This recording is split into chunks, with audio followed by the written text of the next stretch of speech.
I think if I hear you call me Becky one more time, six-pack, I'm gonna pop your tops. All six of them.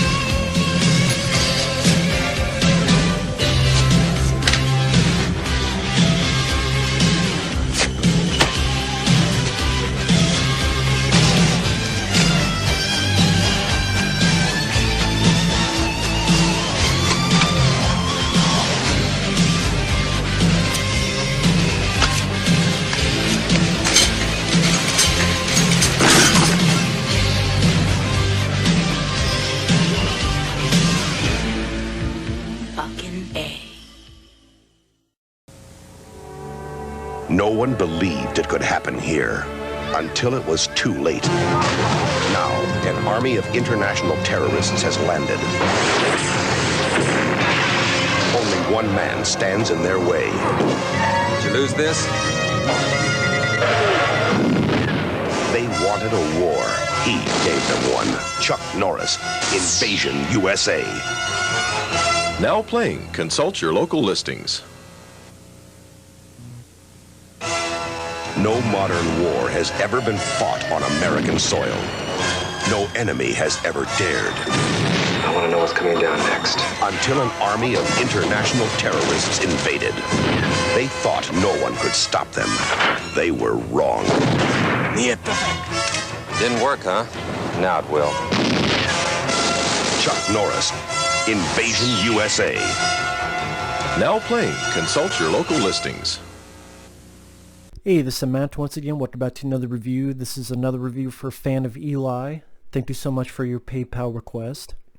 And it's for the Chuck Norris film Invasion USA. And I can definitely say this is a lot of fun. This is a very entertaining movie. Definitely would say this is one of my favorite Chuck Norris films, along with Firewalker, Silent Rage, Missing in Action 2, among others. Because Invasion USA, yeah, a lot of people would call the film preposterous.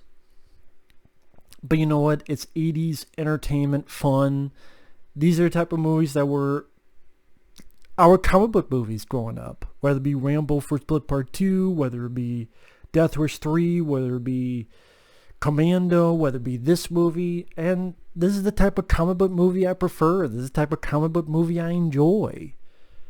Different strokes for different folks. I mean, it's directed by Joseph Zito, who had done films like Friday the 13th Part 4, The Final Chapter, Missing in Action, would go on to do films like Red Scorpion.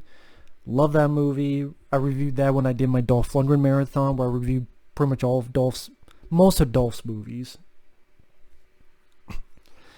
And this one, I mean, you got a great sinister performance by Richard Lynch, may he rest in peace. Just a villain you just hate. Again, he's just so sinister and just plain flat out fucking evil. And these bad guys, these terrorists, are just flat out fucking evil. I mean, from the beginning, they kill a shitload of men, women, and children on a boat. And early on, there's this woman doing cocaine, slams her face in. I think she had like a little tube, and it got jammed up her nose. And then another character after Billy Drago, Richard Lynch just shoots him in the fucking crotch. Later on, him and his bad guys go into this suburban neighborhood during Christmas. This is a Christmas movie. And they have these bazookas, or I guess grenade launchers. It looks like a bazooka, but there's more than one, because he blows up the entire neighborhood. Literally all these houses with men, women, and children. He blows up this house, then this house, then this house, then this house. I'm like, Jesus Christ, he blew up like 6 houses.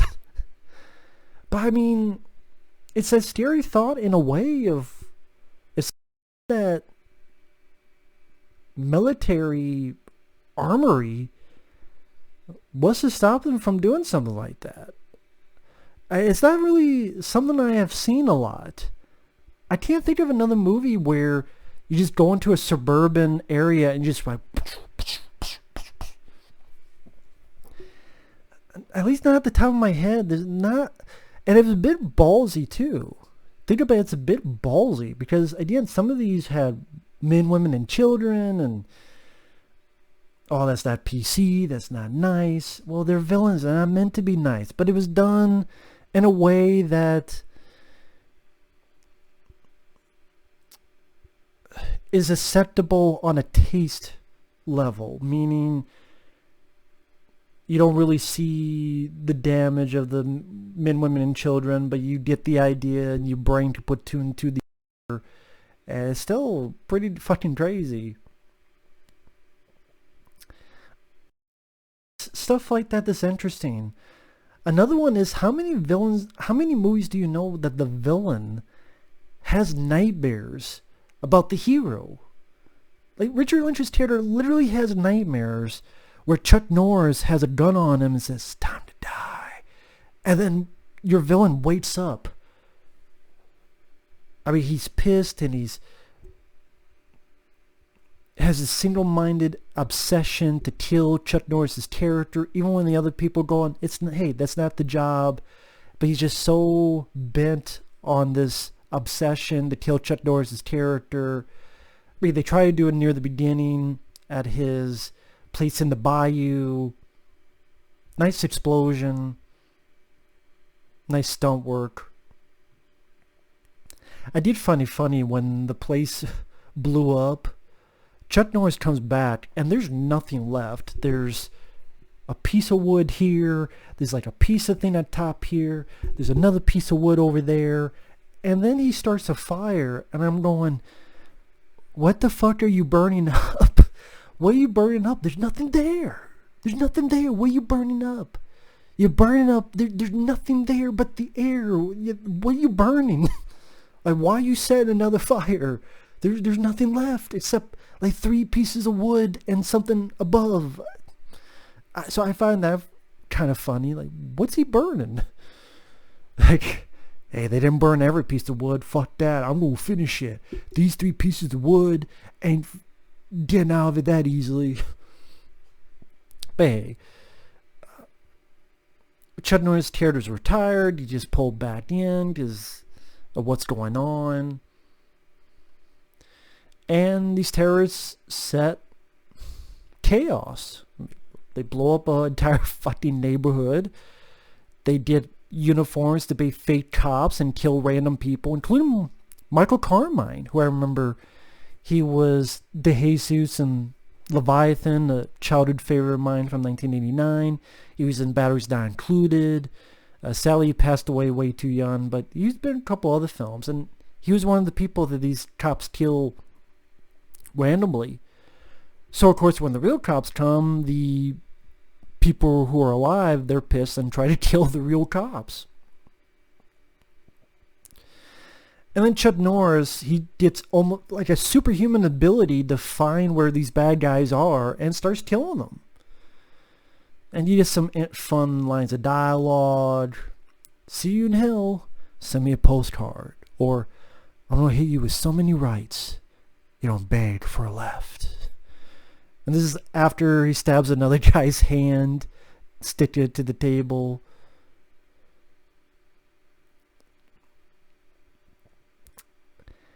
And granted, a lot of times I don't know how the hell he's getting this info as to where these bad guys are at.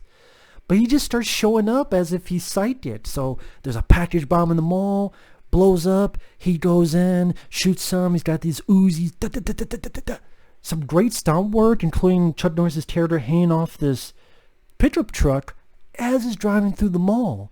And some of it is Chuck. Some of the shots, especially the up close, it's still a truck moving and stuff being thrown about, and it's Chuck Norris. Now some of it of course is the stunt double, understandable, but some of it is Chuck. Very impressive action and stunt work, which Joseph Zito showed in Missing in Action, would later show in films like Red Scorpion. Good action director. Or Chuck Norris finds where these fake soldiers are. Well, they try to kill him and he kills them first because it's Chuck Norris. Fuck you. That's what he says to the bad guys. Fuck you, I'm Chuck Norris. I'm gonna have a gun come out of my beard. And you'd be like, okay, it's Chuck Norris. These bad guys try to blow up a church and Chuck Norris is just there. He's like a phantom. He's a ghost. If the twist was Chuck Norris was a phantom, you buy it. Just fuck it, it's Chuck Norris. He just appears wherever you need. Wherever the bad guys are, he just appears. He teleports. But it didn't make me mad here. It was just fun. It was just Chuck Norris killing a bunch of asshole terrorists. These guys tried to blow up the bomb. It didn't work. And he was like, didn't work, huh? He throws it. Now it will. Blows him up. This guy who gets a reporter hostage, and Chuck Norris grabs the guy's gun and makes the guy shoot himself. There's another where the bad guy's trying to blow up a school bus. Chuck Norris just happens to be there. I don't know how the hell Chuck Norris knew they would be there, but he does, and he takes the bomb off the school bus, puts it on the bad guy's car, boom. I'm like, how the fuck does Chuck Norris know these things are going to happen? But fuck it, he's Chuck Norris. That's how he knows. He's Chuck Norris, and you're not. So it's like, fuck it. It's Chuck Norris, goddammit. The boogeyman is afraid of him, and Chuck Norris doesn't cry tears even though they cure cancer. And when Chuck Norris goes to the Taco Bell, it's the border, no matter what.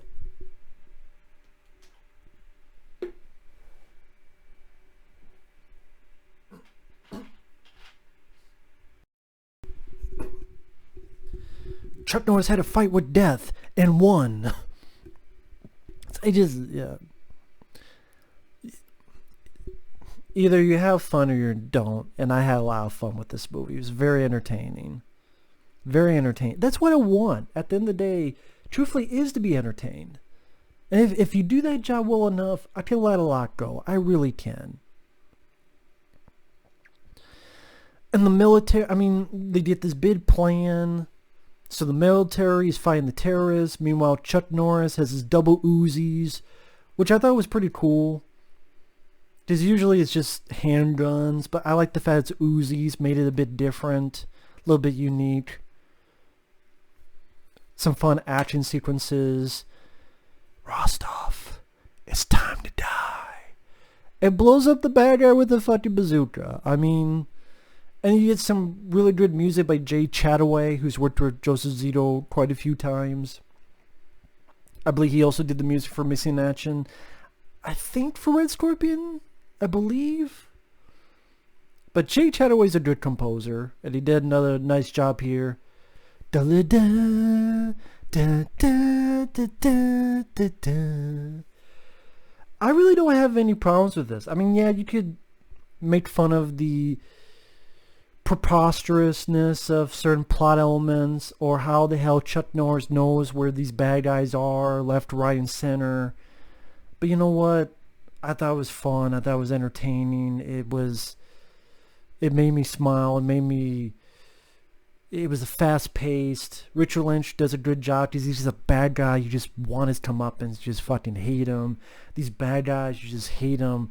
We're blowing up, killing up all these innocent people, blow up entire fucking neighborhoods during Christmas time. It's fantasy, comic book style that I miss nowadays, because we're too PC, and you can't have terrorists because of real life, and you can't have this because it's too, or if they try to do it, it's too tongue-in-cheek, and it's too comedic, and it's too, hey, we're winking at the audience, do you get it? That's the thing, these movies were done straightforward, and they said, we want to just have a badass, entertaining movie, despite the fact that there will be some logical inconsistencies, but again, it's that comic book movie that is done straightforward, but at the same time it's fun, it's entertaining, it's fast-paced. You got badass heroes, you got sinister villains, you got over-the-top action, and a 100-minute package I really don't have any problems with Avenging USA. Definitely would be in my top 10, maybe even my top 5 favorite Chuck Norris films. Might be in my top 5. It's a very fun movie. But yeah, thanks for watching. Take care, and we will see you in the next video. Later.